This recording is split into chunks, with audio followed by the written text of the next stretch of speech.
Eh ben, écoutez, je vous propose que l'on démarre. Donc, bienvenue à tous. Nous sommes ravis de vous accueillir pour ce webinaire autour de la thématique de l'ETP digital.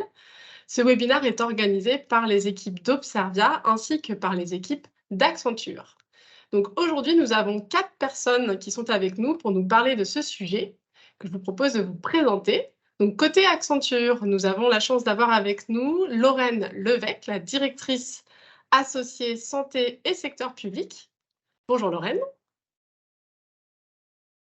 Nous avons également Laure Jallet, manager en charge des projets de déploiement des solutions numériques en santé. Bonjour Lorraine. Bonjour Laure. Bonjour. Et côté Observia, nous avons Amélie Lejeanne, directrice de projet. Bonjour Amélie. Bonjour à tous. Ainsi que Sylvain Bonnet, directeur général. Bonjour Sylvain. Bonjour. Alors, quelques infos pratiques. Ce webinaire durera entre 45 minutes et 1 heure. Vous avez une fonctionnalité conversation dans laquelle vous pouvez vous présenter, commenter ou poser vos questions. Et il y aura à la fin de la présentation un moment dédié pour pouvoir prendre vos questions et y répondre. Enfin, sachez que ce webinaire est filmé et nous vous enverrons le replay de la présentation cet après-midi ou demain.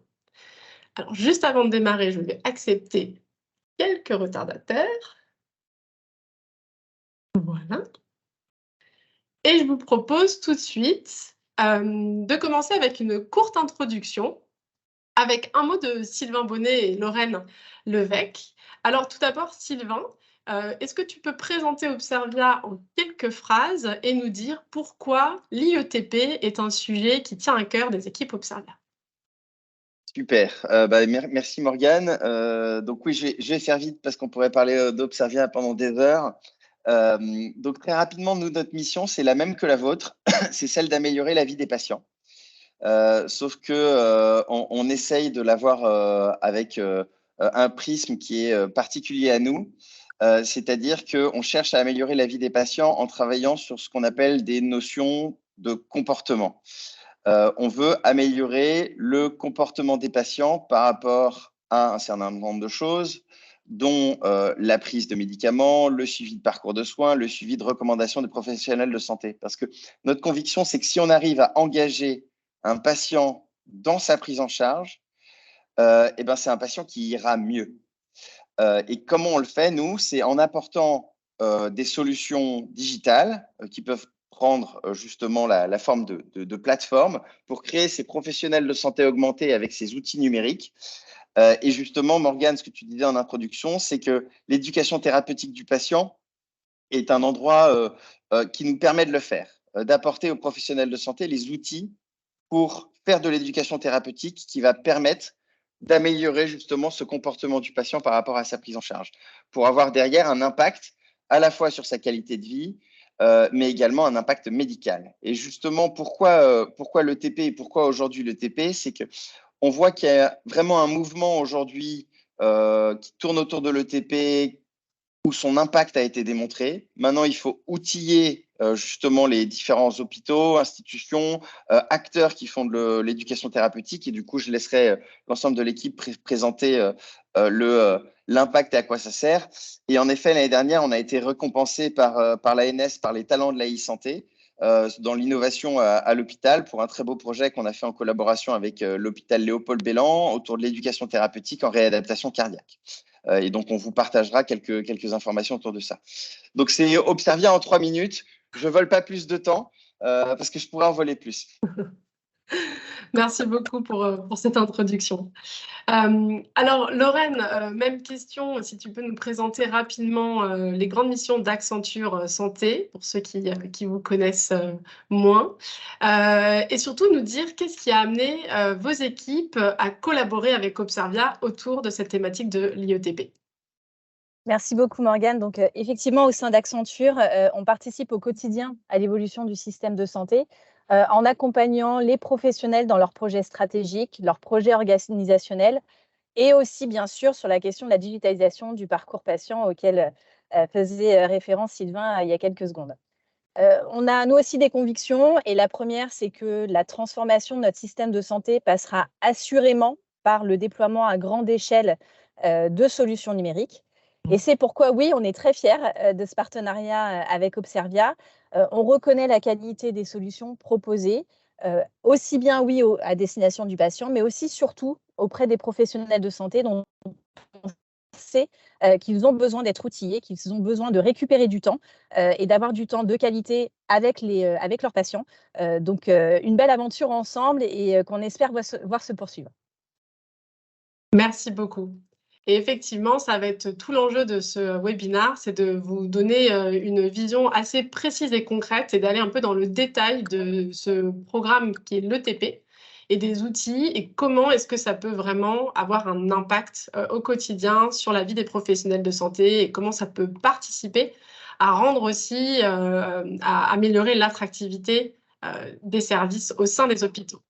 Alors, sans plus attendre, attendez encore quelques petits retardataires que j'accepte, multitasking. Je vais laisser la main à Amélie, si tu peux prendre le contrôle de la présentation. Et alors, Oui. qui va introduire le sujet. Merci. C'est bon pour toi, Amélie? Tu as accès C'est aux tout bon. slides? Super. Très bien, alors allons-y. Donc, dans cette présentation, on va vous présenter différentes étapes. La première, c'est de vous rappeler ce qu'est l'IETP. Et puis, on va rentrer ensuite dans le vif du sujet en vous présentant une solution qui a fait ses preuves et puis comment elle répond finalement à vos besoins, à vos enjeux. Et enfin, les derniers éléments clés à savoir en fait pour un déploiement réussi d'une solution numérique de santé. Alors, je pense que vous l'avez compris, Accenture Observia, ce sont deux partenaires qui ont une même vision, des convictions communes et notamment que le numérique est une des réponses aux enjeux de santé de nos concitoyens et qu'il est vraiment temps d'accélérer le déploiement des solutions numériques au service des patients et notamment au service des patients chroniques. Alors, cette conviction, elle a été appuyée par Monsieur le ministre de la Santé et de la Prévention qui, lors du lancement de la nouvelle feuille de route santé numérique 2023-2027, a indiqué qu'il souhaitait que 1 million de nos patients chroniques puissent bénéficier d'ici 2025 d'au moins un acte de télésanté dans leur parcours de soins.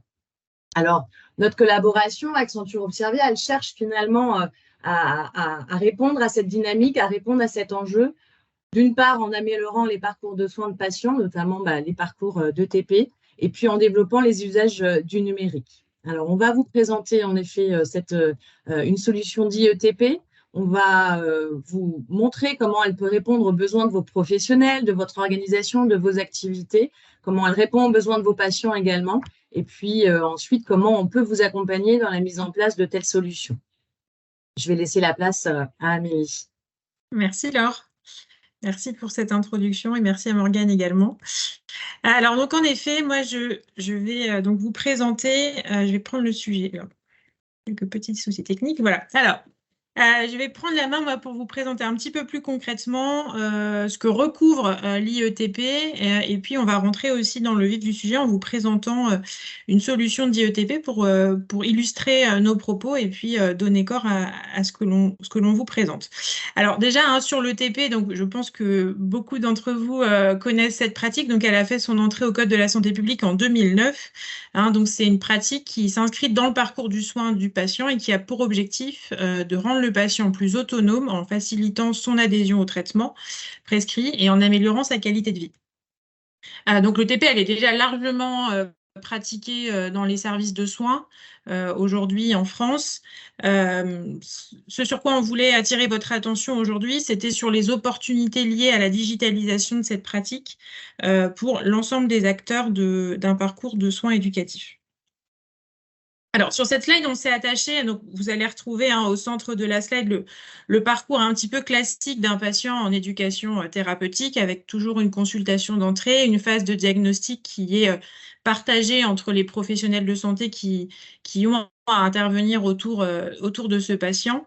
Et puis ensuite, se lance le programme d'ETP qui généralement se décline en différentes séances. Et puis, on aura ensuite une consultation de sortie. Et certains centres font aussi des consultations a posteriori pour évaluer l'impact et les bénéfices des parcours, des programmes d'ETP qu'ils peuvent proposer. Et puis ensuite, autour de ce parcours, donc on a trois grandes typologies d'acteurs qui sont concernés par l'éducation thérapeutique, je dirais de près ou d'un petit peu plus loin, mais qui sont tous concernés. Donc on a en premier lieu les patients, on a les professionnels de santé qui dispensent ces programmes d'ETP, mais aussi les professionnels qui ne sont pas directement dans la dispensation des programmes, mais qui vont suivre le patient et qui ont besoin de connaître ce qui se passe pour leurs patients. Et puis on a le système de santé au sens large.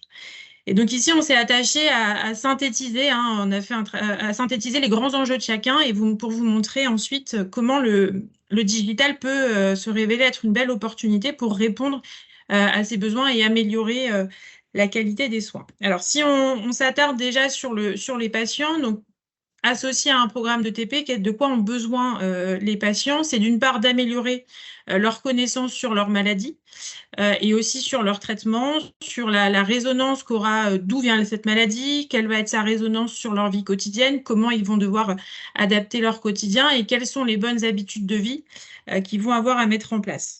Chaque patient est un patient, donc il y a forcément derrière des enjeux de personnalisation des parcours qui sont proposés. Et c'est là où le digital est une belle opportunité pour finalement venir accroître cette dimension de personnalisation, puisque grâce à des algorithmes et à l'intelligence artificielle, on va être en mesure vraiment d'adapter les modules d'éducation thérapeutique. Donc, on imagine une énorme bibliothèque de modules et de contenus. Et finalement, grâce à des algorithmes et à de l'intelligence artificielle, dès lors que le diagnostic éducatif du patient est posé, on va être en mesure d'identifier les modules qui vont être le plus adaptés à notre patient. L'autre aussi opportunité qu'il y a derrière le digital, c'est que vraiment on a là l'opportunité d'aller travailler sur la pédagogie qu'on met derrière les contenus qu'on va dispenser. Et cette pédagogie, elle va vraiment être au service aussi de l'engagement du patient. Donc les différents contenus vont être dispensés de manière très différente. On peut imaginer des photos, des vidéos, des quiz, etc. Et on va être capable au cours d'une séance de mobiliser différentes méthodologies et toujours pour engager le patient, que la séance soit la moins monotone possible et que vraiment on puisse favoriser son engagement, son adhésion et son appropriation de ce qui lui est dit. Si maintenant on se place du côté des professionnels de santé, il y a beaucoup d'enjeux aujourd'hui autour de l'éducation thérapeutique. Le premier qu'on a souhaité citer, c'est déjà de structurer un véritable parcours éducatif au sein de l'unité de soins. Parfois, on a des programmes qui sont communs à différents services, mais vraiment de venir structurer un parcours qui soit efficace, qui soit fluide. On sait qu'il y a beaucoup d'intervenants. Si on prend l'exemple de la réadaptation, l'éducation thérapeutique fait intervenir un grand nombre de professionnels autour d'un même patient. Donc, il y a un fort enjeu de coordination et vraiment de structuration de cette prise en charge. L'autre pan, on l'a vu, c'est aussi de personnaliser le parcours à chaque patient. Donc vraiment de venir au regard de ses objectifs à lui, de sa personnalité, de son comportement et de son lien avec sa pathologie, venir vraiment adapter ce qu'on va lui proposer et la manière dont on va l'accompagner. Il y a aussi un enjeu vraiment d'évaluer et de manière coordonnée la progression des patients, puisque différents intervenants vont dispenser différents programmes. Et il y a à un moment donné besoin, alors c'est souvent l'objet des staffs qui sont utilisés pour ça, mais à un moment donné de se mettre autour de la table et de s'accorder sur la progression du patient. Et en ça, là, le digital va aussi pouvoir nous apporter des outils précieux. Et enfin, quatrième enjeu, et qui est aussi très, très important, c'est de mesurer l'impact d'un programme de TP. Donc, ça fait un petit peu écho avec le suivi de la progression des patients. Donc, l'impact pour un patient d'un programme de TP. Qu'est-ce qu'il en a retenu, qu'est-ce qu'il en sort, qu'est-ce qu'il va pouvoir mettre en pratique. Et puis, c'est aussi mesurer l'impact à échelle de votre cohorte de patients pour vraiment évaluer si la pertinence des contenus qui sont proposés et si vraiment on arrive à faire évoluer aussi les comportements en santé des patients. Alors, qu'est-ce que va dans cette situation nous apporter le digital? Eh bien, beaucoup de choses. D'une part, vous allez avoir un outil unique où vous allez concentrer l'ensemble des contenus éducatifs qui sont proposés aux patients, mais aussi, on va le voir, hein, vous allez pouvoir vraiment concentrer toutes les informations en phase de diagnostic dans cette solution. Donc finalement, ça va être un outil d'aide au diagnostic et à la décision dans votre pratique pour vraiment adapter et rendre plus pertinent le programme éducatif que vous allez proposer à votre patient. Ensuite, vous allez avoir un certain nombre de tableaux de bord interactifs et vous allez pouvoir suivre en temps réel les progrès et la motivation de votre patient. On y reviendra. Nous, on suit le cycle de Prochaska dans nos solutions. Donc ça, vous allez pouvoir aussi en temps réel et de manière partagée pouvoir suivre cela. Et puis, vous allez aussi concentrer un certain nombre de données qui vont derrière être faciles à collecter et à analyser dans le cas d'une mesure d'impact, notamment ou d'études d'impact des programmes que vous pourriez avoir envie de mener. Et enfin, si on se concentre, si on prend un petit peu de recul et qu'on se concentre sur le système de santé de manière générale, aujourd'hui, on arrive dans une période où on a un vrai enjeu de démocratisation de l'ETP. L'ETP, elle est aujourd'hui, on estime à peu près à 80% dispensée dans les murs de l'hôpital. Demain, il y a un double besoin, c'est d'une part de l'ouvrir à d'autres professionnels de santé qui ne sont pas forcément dans le secteur hospitalier, d'une part, et puis à l'heure aussi où les programmes de soins, les parcours de soins se font beaucoup à domicile et hors les murs des établissements de santé, la question se pose aussi de comment demain on va aller proposer des programmes d'éducation thérapeutique qui soient équivalents à ce qu'on est en mesure de proposer dans les murs de l'hôpital, mais là, cette fois-ci, de le proposer à domicile, via la TP, etc. Et donc là aussi, le digital est une belle réponse à ces besoins, puisqu'on va être en mesure finalement d'adapter au contexte de vie du patient, et on va pouvoir lui proposer un programme d'éducation thérapeutique, ou quoi qu'il fasse. On va pouvoir aussi diversifier la dispensation, on va pouvoir avoir des programmes de TP qui sont dispensés de manière individuelle, en groupe, en présentiel, à distance. Donc, on voit émerger là la télé-éducation thérapeutique. On peut aussi, grâce à la solution, permettre aux patients d'avoir accès a posteriori aux contenus qui ont été proposés. Donc, on va pouvoir à ce qu'il aura vu avec le médecin le matin. Et surtout, on va aussi pouvoir lui partager des contenus qui seront validés et qui vont limiter son envie d'aller chercher des informations complémentaires sur Internet et puis dont la fiabilité peut questionner. Et en un établissement de santé, les jeux ont vocation à être uniquement une direction globale pour un établissement de santé, dans laquelle on vient paramétrer un certain nombre de programmes de TP tels qu'ils sont alors apparemment on n'entend pas bien, pardon. Donc voilà, ce que je disais, c'est que vous auriez un outil unique pour tous les programmes dans votre établissement et puis qui vous permettrait vraiment d'avoir une vue d'ensemble de la pratique. Alors, donc ce qu'on va vous présenter là, on va rentrer dans le vif du sujet en vous présentant une solution concrète. Alors, sur quoi s'appuie la solution qu'on va vous présenter? Eh bien, sur 4 piliers. D'une part, le premier pilier, c'est la coordination de l'équipe pluridisciplinaire. Un programme de TP, par définition, il est pluridisciplinaire. Donc, il y a vraiment un fort enjeu d'aller coordonner l'ensemble des acteurs autour de ce programme. C'est une coordination qui se fait dans les murs, au sein de la structure qui dispense ce programme, mais c'est aussi toujours en lien avec la ville, où il faut tenir informés les différents professionnels de santé qui vont intervenir auprès du patient. Ensuite, c'est des solutions qui permettent donc de gérer des rôles. Hein, on verra avec des administrateurs, des responsables de programme où chacun aura ses droits au sein de la solution. Et puis ensuite, c'est la solution aussi qui va vous permettre vraiment de dérouler un planning de TP pour vos patients, de tout paramétrer. Et donc, c'est en ça aussi que ça va venir structurer votre organisation. Ensuite, cette solution, elle va vous permettre aussi de faire un diagnostic 360 de votre patient et qui va venir, comme je le disais précédemment, vous aider à personnaliser le parcours que vous allez proposer à votre patient. Elle va vraiment suivre l'intégralité du parcours du patient avec un certain nombre de questionnaires auxquels le patient, qu'il va falloir travailler avec le patient, faire les bilans, collecter des données comportementales aussi du patient grâce à un diagnostic dédié. Et donc, ça va vous permettre, ça va vraiment vous aider dans la prise de décision partagée que vous faites et dans le programme que vous allez proposer aux patients. Ensuite, vous allez suivre en temps réel la progression du patient grâce à un certain nombre de données, toujours selon le cycle de Prochaska. Donc, il y a un cycle qui reprend les différentes étapes de l'acquisition d'un nouveau comportement en santé. Et puis ensuite, vous aurez aussi le 4e pilier, c'est des contenus ludiques et engageants. Et l'intérêt du digital, comme je le disais précédemment, c'est vraiment de pouvoir faire appel à une palette de méthodologies et d'outils pédagogiques pour vraiment toujours engager le patient et le garder concentré et centré sur ce qu'on lui partage.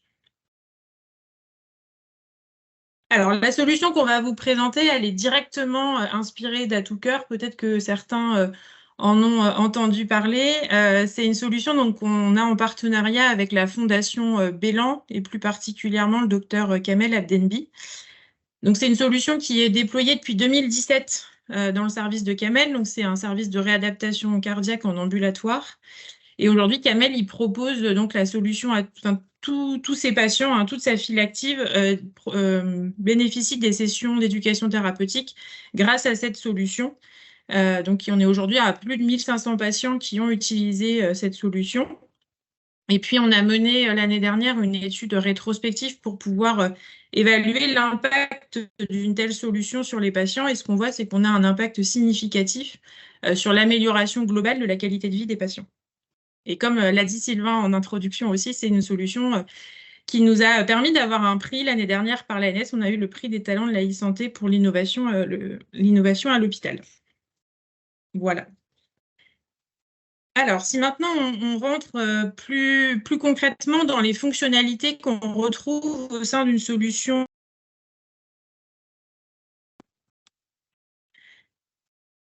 Alors, pardon, je vais aller un petit peu rapidement.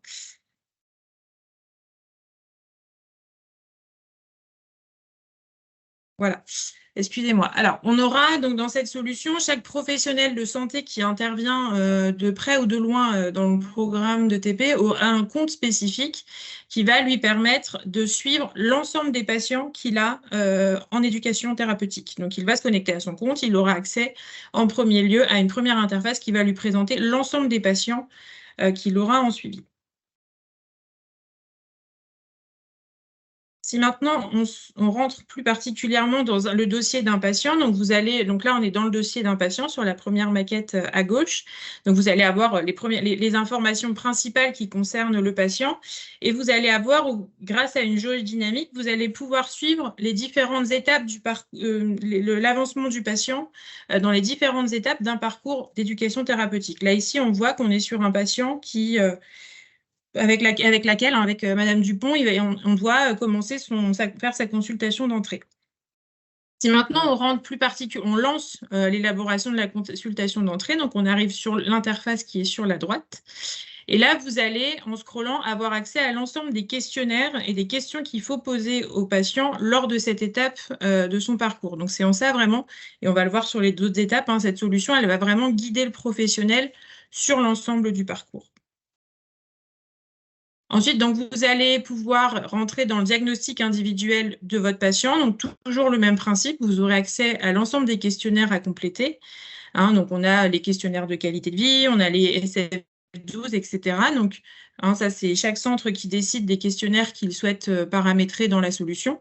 Et puis, on intègre toujours notre outil de diagnostic comportemental, le SPUR, qui va vous donner des éléments sur le comportement de santé de votre patient, sur ses leviers comportementaux, et puis ça va aussi vous évaluer son risque de malobservance. Ensuite, toujours dans le diagnostic individuel, vous allez pouvoir déterminer avec votre patient ses propres objectifs à lui là on est sur de la réadaptation cardiaque, donc au cours de sa phase de réadaptation. Et ensuite, vous allez pouvoir, vous aussi, en tant que professionnel, il y a les objectifs que vous définissez avec votre patient, mais vous, peut-être que d'un point de vue clinique ou autre, vous avez aussi des recommandations à faire à ce patient. Donc, vous allez aussi pouvoir proposer un certain nombre d'objectifs qui vont toujours concourir à l'objectif in fine que vous suivez avec ce patient.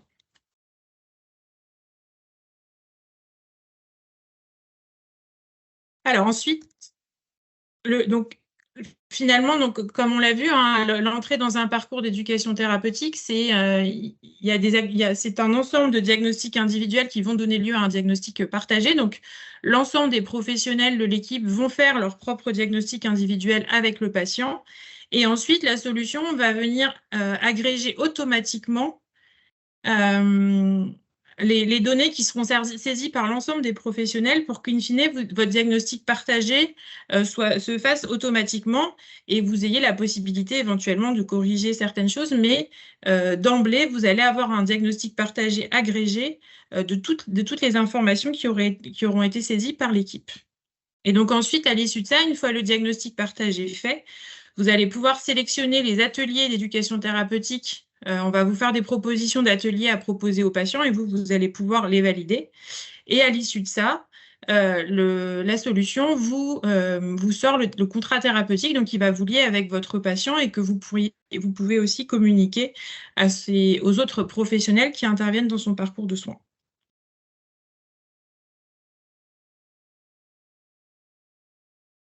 Et ensuite, vous allez vraiment là rentrer dans la réalisation des séances de TP, hein, donc via la solution.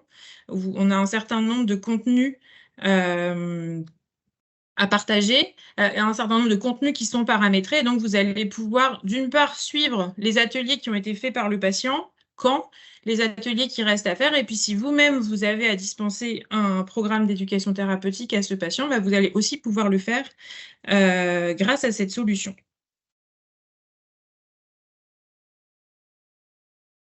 Et donc, la réalisation des ateliers, comme je le disais, va venir alimenter automatiquement le suivi de la progression et de la motivation du patient, toujours selon le cycle de Prochaska. Et donc, vous allez vraiment pouvoir, en temps réel, tous les professionnels vont pouvoir voir comment se situe le patient et puis voir aussi si on revoit le patient, s'il y a des éléments et des notions qu'on va pouvoir reprendre avec lui au regard de l'évolution et de sa progression. Et enfin, et ça c'est un élément aussi assez important hein, sur cette solution, c'est que vous allez pouvoir éditer un certain nombre de documents de liaison autour du parcours d'éducation thérapeutique pour pouvoir vraiment communiquer avec tout l'environnement de soins de ville. Donc la solution va vous générer un certain nombre de comptes rendus, hein, tout ça on les paramètre spécifiquement avec les équipes, mais derrière vous pouvez générer des bilans qui sont à envoyer et qui vont à envoyer aux médecins de ville par exemple et qui vont venir vraiment nourrir la documentation du parcours du patient. Alors, si on regarde rapidement les fonctionnalités qui sont accessibles aux patients, donc comme je vous le disais, là aussi, le patient, il a son propre compte et donc il va pouvoir suivre tout son parcours grâce à cette solution et suivre aussi sa progression. Donc, il va voir son avancement dans le parcours quand son diagnostic a été fait.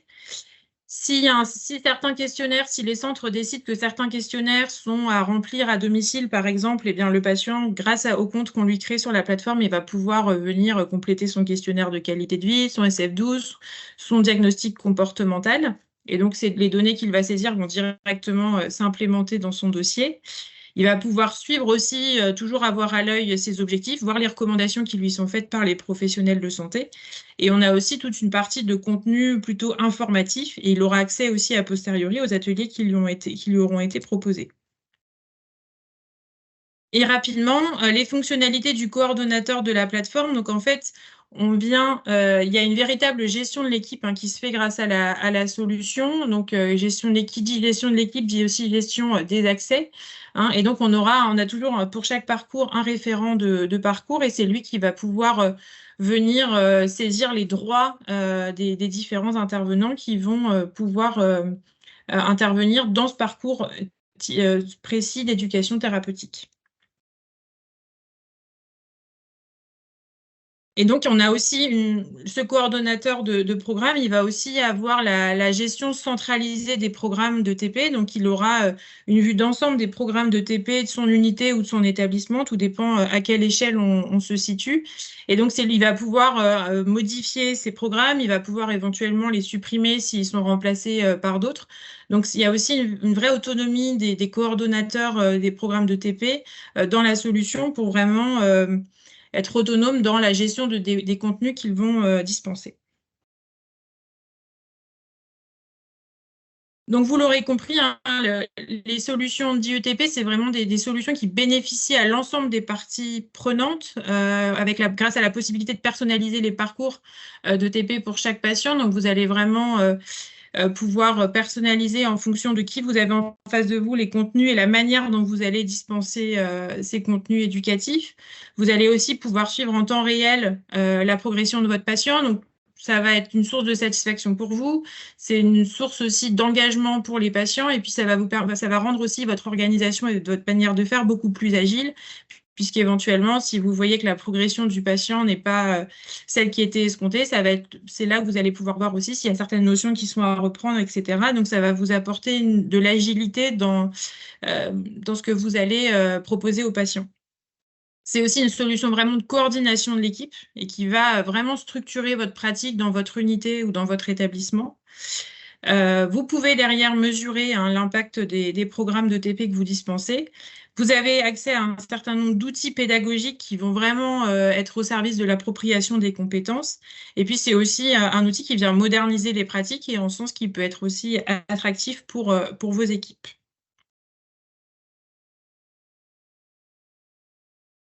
Et donc, pour cette dernière partie, avec Laure, on s'est attaché à venir résumer un petit peu les grandes questions à se poser si demain vous souhaitiez vous lancer dans l'aventure et déployer une solution d'IETP chez vous. Donc, sur la partie, quelques grandes questions, je laisserai la parole à Laure sur la partie organisationnelle, mais déjà sur la partie périmètre et contenu.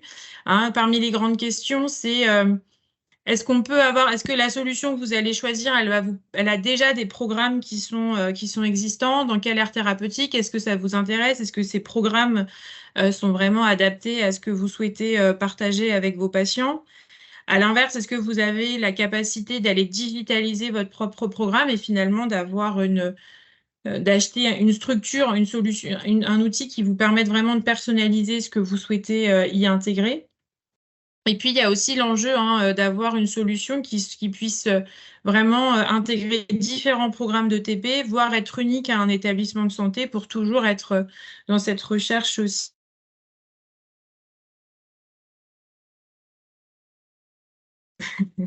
Présenter la partie organisationnelle. Merci Amélie. Oui, alors déployer une solution numérique dans un établissement de santé, dans une structure, dans le cadre d'un parcours dit de ETP, de toute façon, ça implique une évolution des organisations et nous, on accompagne ce type de déploiement. Et moi, j'aime à dire qu'il y a quelques éléments clés qui sont importants à avoir en tête pour finalement favoriser la réussite de tels déploiements de projets.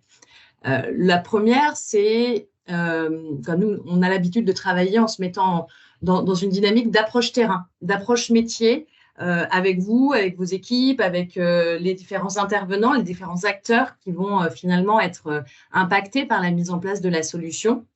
Et l'idée, c'est vraiment d'essayer de comprendre quels sont vos process de travail habituels, quel est le parcours habituel que vous avez, à quel moment chaque intervenant intervient, quand est-ce qu'ils échangent entre eux, quand est-ce qu'ils échangent avec le patient, et finalement de pouvoir identifier les difficultés que vous pouvez avoir, les irritants, ce qu'on appelle, et comment la solution peut répondre à ces différents irritants.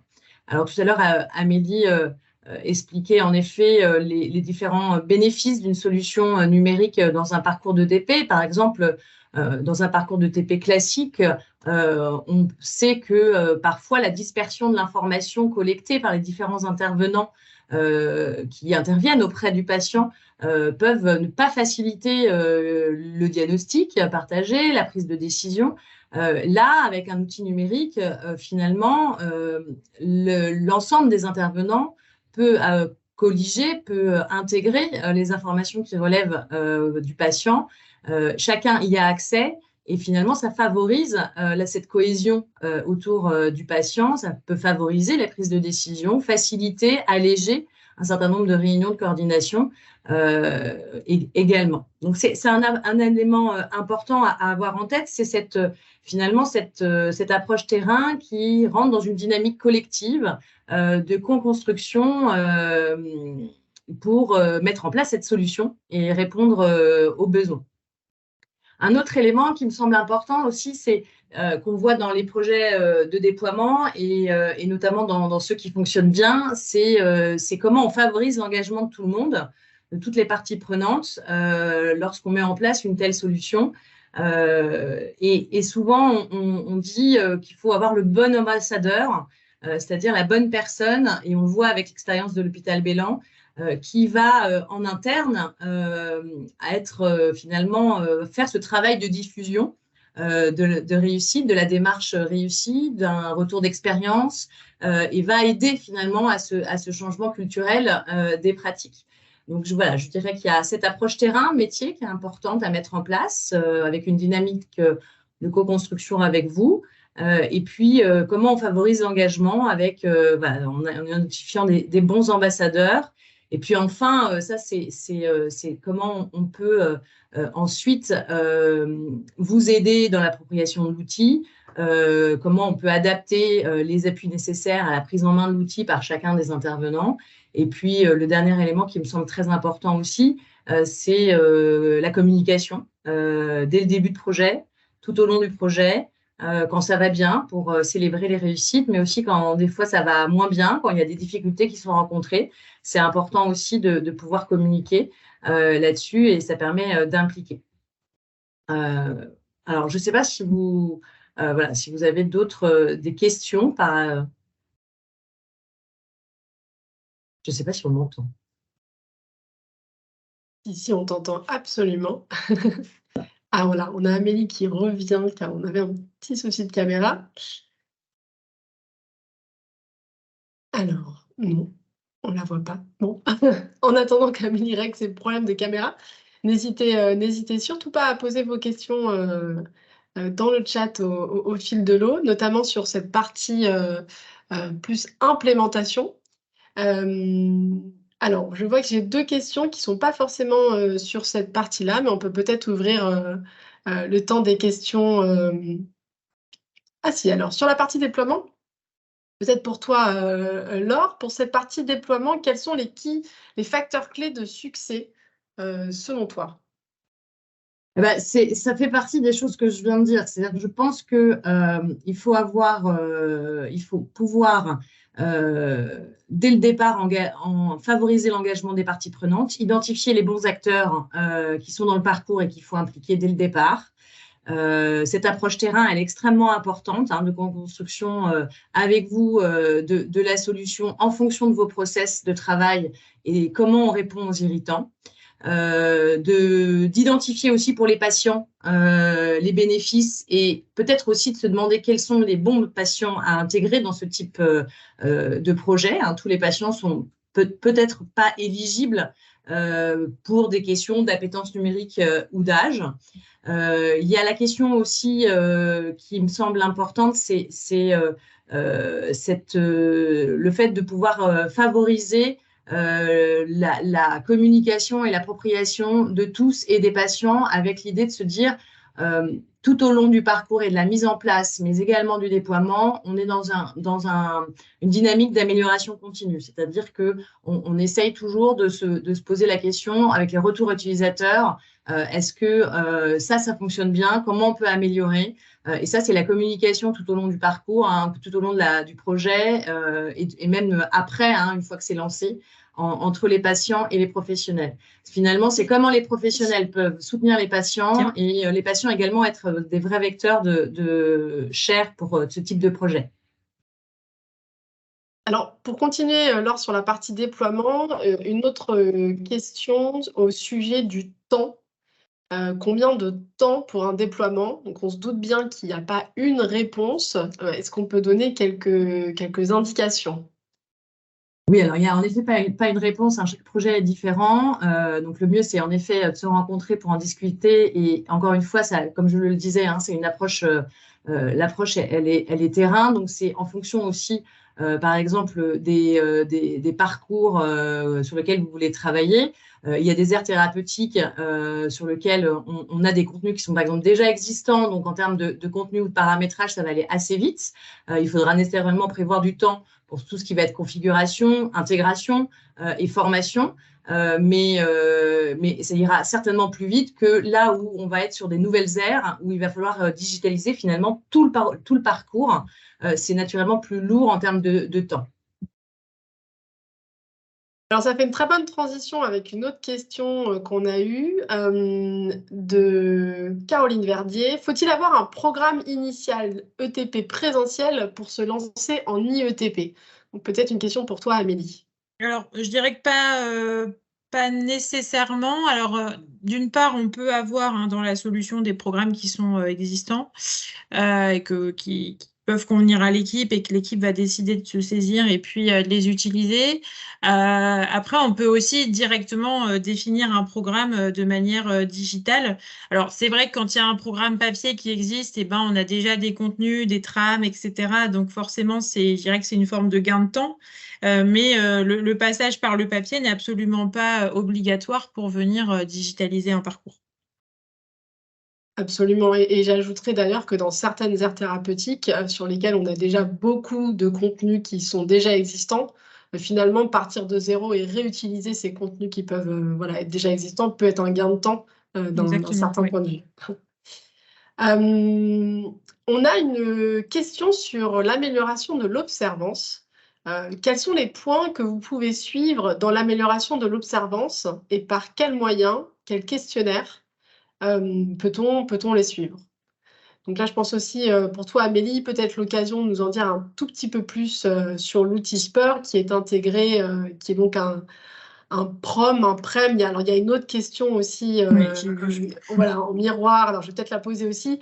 Via cet outil, pouvons-nous collecter les PREMs des PROMs, donc Patient Reported Outcomes Measure ou PREM, Patient Reported Experience Measurement Tool. On pourrait même ajouter les PRAM, Patient Reported Adherence Measurement Tool.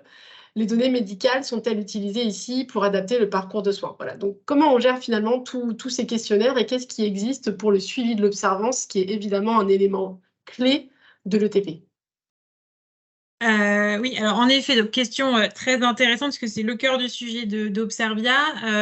Donc en fait, dans ces solutions, ce qu'on définit avec les équipes, c'est s'il y a des questionnaires assez habituels qui sont utilisés et que l'on pose aux patients. Alors on peut penser à des questionnaires de qualité de vie, on peut penser à sur de la réadaptation, à des évaluations de score physique, de score émotionnel. Donc déjà, ce qu'on fait, c'est que ces questionnaires, on les digitalise dans la solution pour qu'ils puissent être suivis tels qu'ils étaient avant en format papier par les équipes de soins. Donc, ils nous donnent aussi une certaine évaluation. Après, à définir avec l'équipe, parfois, on les refait passer à différents moments du parcours, à minima à la sortie. Nous, dans certains centres, il y a aussi des consultations à 3 mois où ces questionnaires on les refait passer et du coup, ça nous permet vraiment de suivre l'évolution des patients grâce à ces questionnaires-là.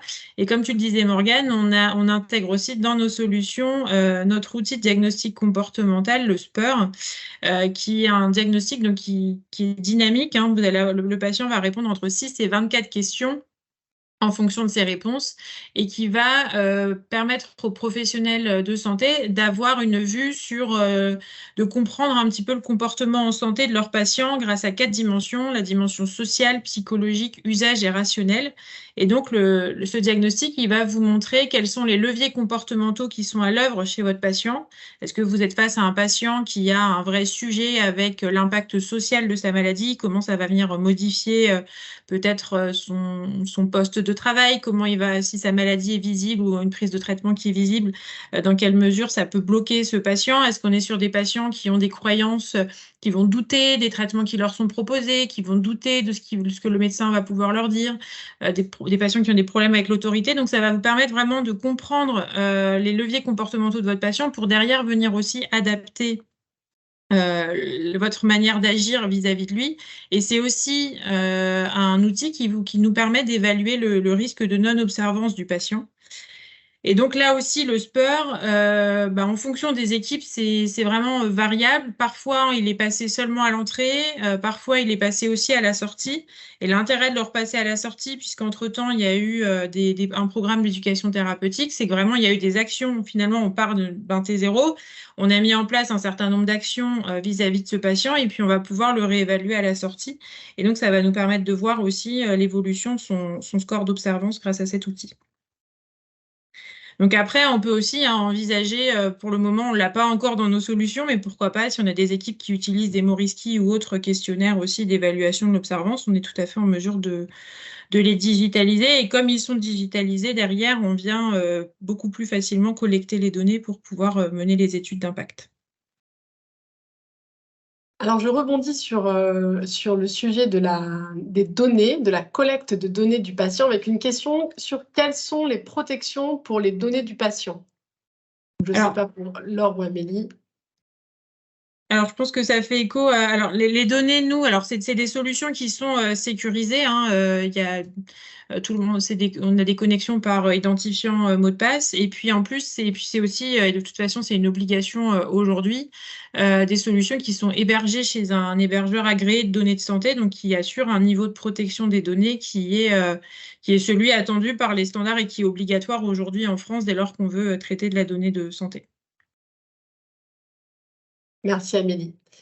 Alors, je rebondis encore, on a plein de questions, hein. Merci beaucoup, c'est super, c'est que le sujet vous intéresse. Une question sur les données d'impact, parce que tu nous as parlé un petit peu d'une étude qui a été faite, tu en parlais un peu en introduction lorsque tu parlais d'Atooker et notamment du prix que le projet a reçu. Donc, est-ce qu'on a d'autres données d'impact à partager qui seraient intéressantes à partager avec notre audience? Oui, alors en fait, cette étude, en effet, là, j'ai présenté les résultats qu'on avait eus sur le score de qualité de vie, puisque finalement, c'était un score qu'on peut suivre aussi dans d'autres prises en charge que la réadaptation cardiaque, mais on a aussi évalué, on a aussi eu un impact significatif, on a démontré un impact significatif sur l'amélioration des scores SF12. Donc, il y a un score physique, un score émotionnel et au global, donc on est à 2,8 points d'amélioration du score SF12, donc score physique et émotionnel. Donc là, on a un impact significatif. On avait aussi un impact sur le score HAD une diminution en fait de l'anxiété des patients à peu près d'1,9 point de pourcentage. Donc, c'est les données, c'est les améliorations significatives qu'on a réussi à démontrer grâce à la solution. Merci. Alors, j'essaye de suivre au fur et à mesure, hein.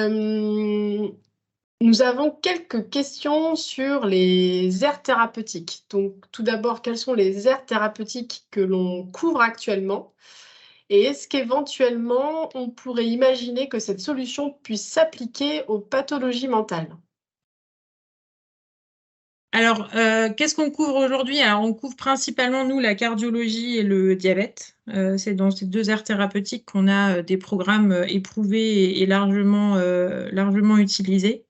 Donc ça, c'est pour répondre à la première question. Et ensuite, couvrir les pathologies mentales, a priori, oui, il n'y a pas de frein. Il faudra voir, c'est plutôt, je dirais, dans la partie outils pédagogiques à mobiliser. Peut-être qu'il y a, ça ce sera c'est à travailler. Aujourd'hui, on ne couvre pas, mais ça peut être, peut-être qu'il y a d'autres techniques pédagogiques à déployer. Il faudrait voir au cas par cas, parce que c'est assez large, les pathologies mentales, on est sur des sujets assez larges, donc il faudra voir après au cas par cas les méthodologies à mobiliser. Peut-être pour compléter la réponse d'Amélie, ce qui est aussi intéressant, c'est de bien distinguer le fond des programmes, de toute l'architecture que la plateforme offre. Et finalement, l'architecture, c'est la même pour tous les projets, toutes les aires thérapeutiques. Le principe du diagnostic partagé, de l'aide à la décision, l'algorithmie, la présentation, l'interface, la coordination interprofessionnelle. Voilà, tout cela, évidemment, ce qui est une très large partie quand même aussi de l'organisation de tout le programme, est absolument commune à chaque projet, peu importe l'aire thérapeutique. Exactement. Une question prix que je vais me permettre de poser à Sylvain Bonnet, notre directeur général. Est-ce que l'accès à la solution est gratuit? Alors, l'accès pour le patient, oui, elle l'est. L'accès à la solution pour les établissements de soins, aujourd'hui, elle ne l'est pas, parce qu'il faut bien évidemment pouvoir financer à la fois la configuration du dispositif et donc ça c'est le côté Observia et l'accompagnement d'Accenture pour le déployer. En revanche, bien évidemment, il existe des circuits de financement autour de l'éducation thérapeutique du patient et des outils et des circuits de financement pour intégrer de l'innovation numérique à l'hôpital. Donc là, il y a plusieurs sources pour que les établissements puissent se financer.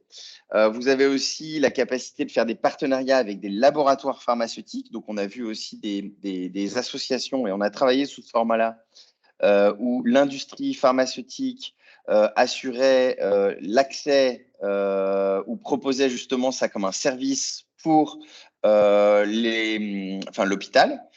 Donc ça, c'est aussi une source de financement pour avoir accès à de l'innovation. Maintenant, en effet, les parties budgétaires pour donner des ordres de prix, donc là, c'est toujours un petit peu difficile parce que voilà, il y a les possibilités de complexifier ou de simplifier, il y a l'existant et de quoi on part. Mais globalement, en fait, vous avez une première phase, on va dire, de diagnostic de où vous en êtes dans l'éducation thérapeutique. Ensuite, il y a une phase où on va terminer par une phase de design, donc à quoi doit ressembler la solution par rapport à vos pratiques existantes. J'ai un programme, j'ai pas de programme, donc c'est ce qu'on disait tout à l'heure. J'ai du contenu, j'ai pas de contenu. Donc là, ensuite, on arrive à une phase qu'on va appeler de setup. On va venir configurer une solution déjà existante pour s'adapter de nouveau à vos pratiques. On va uploader les contenus. On va finir de construire et de fine-tuner la solution. Et ensuite, vous avez une phase de déploiement où là, en fait, vous allez avoir tout ce qui est formation, suivi à l'implémentation, organisation autour de l'utilisation du dispositif, quelles ressources, et ainsi de suite. Et donc après, on arrive à avoir des hôpitaux qui sont très créatifs sur comment financer ce type de dispositif. Et donc ça, on laisse la créativité de comment le financer à nos clients. Maintenant, pour vous donner des ordres de grandeur de budget, parce qu'il faut quand même mettre quelques chiffres, on peut imaginer pouvoir déjà commencer avec des enveloppes autour de 20 000 euros à 35 000 euros pour avoir déjà une solution. Et après, vous avez un système de licence annuelle qui tourne plutôt autour d'une dizaine de milliers d'euros pour avoir, après ça dépend de pas mal de paramètres, mais pour avoir, on va dire, accès au dispositif au long cours sur une année pour l'ensemble de votre file active de patients. Donc là, je vous donne des grandes masses pour que vous puissiez vous dire voilà à quoi ça pourrait ressembler. Et peut-être pour compléter, sur les aires thérapeutiques où il y a déjà des solutions, comme le précisait Amélie, qui ont déjà de nombreux usagers, notamment en diabète et en cardiologie, dans une logique où on réplique des programmes qui existent déjà, là, évidemment, les coûts peuvent être inférieurs lorsqu'on n'a pas du tout de programme de TP et qu'on va simplement venir implémenter à la fois et l'outil et les contenus tels qu'ils existent déjà aujourd'hui. Donc, on essaye aussi de s'adapter aux différents scénarios, différentes enveloppes budgétaires qui peuvent exister. Je vais te donner une deuxième question, Sylvain. Pouvons-nous déployer cet outil à l'international? Si oui, où est localisé l'hébergement des données? Et avez-vous des clients ailleurs qu'en France avec cet outil? Donc, une question sur l'international. Alors, donc, au sein d'Observia, Et peut-être aussi Laure pourra nous répondre sur la partie internationale, savoir si son équipe aussi couvre en dehors que la France. Alors déjà, donc premier élément de réponse, en effet, donc là plus sur Observia et l'ensemble des solutions Observia, nous on couvre plus de 25 pays. Donc en fait, on a dans notre arsenal de solutions entre guillemets la possibilité de couvrir beaucoup de choses différentes. Maintenant, autour de l'éducation thérapeutique du patient à proprement dit, ils sont plus souvent intégrés dans ce qu'on peut appeler les patient support programmes à un niveau international ou des disease management programmes à l'international. Donc, qui ont des sources de financement soit publiques, soit privées, et on les retrouve en fait sous un autre format parce que l'éducation thérapeutique en France est fléchée de manière institutionnelle. C'est-à-dire vous avez les ARS qui financent les hôpitaux pour mettre en place des programmes et mettre en place les ressources, ce qui n'existe pas forcément à l'international à proprement dit. Donc, sous ce format-là, non, ça n'existe pas vraiment sous un format financé de manière institutionnelle. sauf dans des grands disease management programmes que vous pouvez trouver et souvent financés par des payeurs publics directement et pas financés via les hôpitaux. Maintenant, pour répondre très rapidement à la partie données, donc nous, on a la chance d'être nés en France et d'avoir des systèmes extrêmement protectionnistes de la donnée patient. Et donc, à travers toute l'Europe, la donnée patient reste stockée en France. Parce qu'il y a des conventions qui nous permettent justement, qui reconnaissent l'hébergement agrégé de données de santé français et qui nous permet d'avoir n'importe quelle donnée patient européenne stockée en France. L'inverse n'est pas vrai. Ça couvre aussi un bon nombre de pays africains. Maintenant, si on veut aller en Asie ou en Chine, là, il y a des régulations spécifiques. Et si on veut aller en Amérique du Sud, pareil, il y a des notions spécifiques, mais là, il y a même des notions d'accès avec du ping. Et là, on est sur de la techno, donc on va venir s'héberger sur des serveurs étrangers. Amérique du Nord, pareil, on sera hosté chez OVH pour tout ce qui est serveur et technologie avec des serveurs qui sont IPA certified. Mais là, je ne vais pas rentrer dans le technique à ce niveau-là. Mais voilà, respecter les régulations et on a la capacité de nouveau de scaler tout ça. Laure, peut-être un petit mot de ton côté. Juste un petit mot, en fait, nous, Accenture, on est présent dans 120 pays, hein, donc on a tout à fait la capacité à accompagner ce type de projet et cet accompagnement dans d'autres pays avec les équipes. Ça, à l'international, il n'y a pas de souci par rapport à ça. Écoutez, merci beaucoup. Je vois qu'il est 13h29, donc il est temps de conclure et de vous remercier tous d'être restés nombreux jusqu'au bout et pour toutes vos questions. Donc, si vous avez envie d'en savoir plus, il y a peut-être une ou deux dernières questions qu'on n'a pas eu le temps de couvrir. N'hésitez pas à nous écrire un email. Vous avez les adresses email de Amélie et Laure qui s'affichent à l'écran. Et puis, on vous enverra aussi nos coordonnées via l'emailing avec le replay. En tout cas, c'était un plaisir de discuter IETP avec vous. Et on vous souhaite à tous et à toutes une très belle après-midi. Merci à tous. Merci à tous. Merci. Au revoir. À très bientôt. Au revoir.